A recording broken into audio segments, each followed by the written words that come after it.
Di Yerusalem dekat pintu gerbang domba, ada sebuah kolam. Kolam itu bernama Betesda.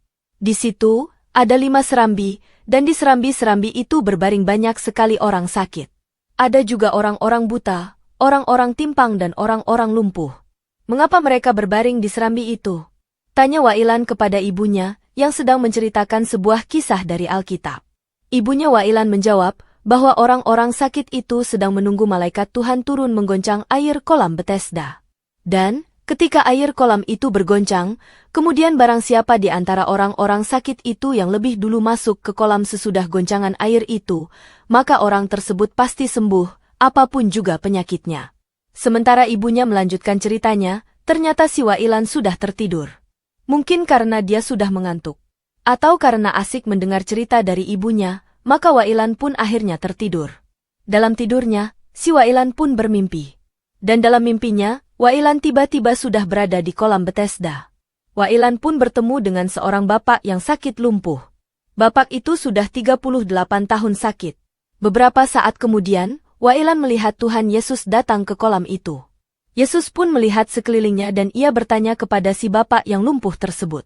"Maukah engkau sembuh?" tanya Tuhan Yesus. Bapak itu menjawab bahwa dia ingin sembuh.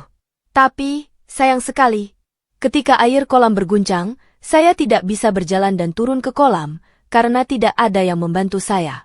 Mendengar perkataan bapak itu, Tuhan Yesus berkata, "Bangunlah, ambil tempat tidurmu, dan berjalanlah." Sementara si Wailan yang menyaksikan semua itu sangat tercengang ketika ia melihat si bapak yang lumpuh itu akhirnya sembuh. Bapak itu bisa berjalan. Benar sekali.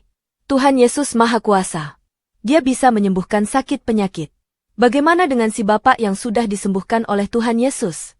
Ia sangat kegirangan dan berkata, "Aku sembuh. Aku sembuh?" Sedang asik melihat peristiwa ajaib itu, Wailan mendengar seseorang memanggil namanya. "Wailan, rupanya kamu tertidur." Ternyata itu suara ibunya yang membangunkan Wailan. Wailan pun terbangun dan menceritakan kembali pada mamanya apa yang dia lihat dalam mimpinya. Mama Wailan mengatakan pada Wailan bahwa cerita Yesus menyembuhkan orang sakit benar-benar terjadi sekitar 2000 tahun yang lalu. Dan setelah mendengar cerita Wailan dalam mimpinya, mamanya membenarkan cerita itu. Bina Anak Pelajaran 40. Judul, Berkuasa atas sakit penyakit. Pembacaan Alkitab, Yohanes pasal 5, ayat 1 sampai ayat 9.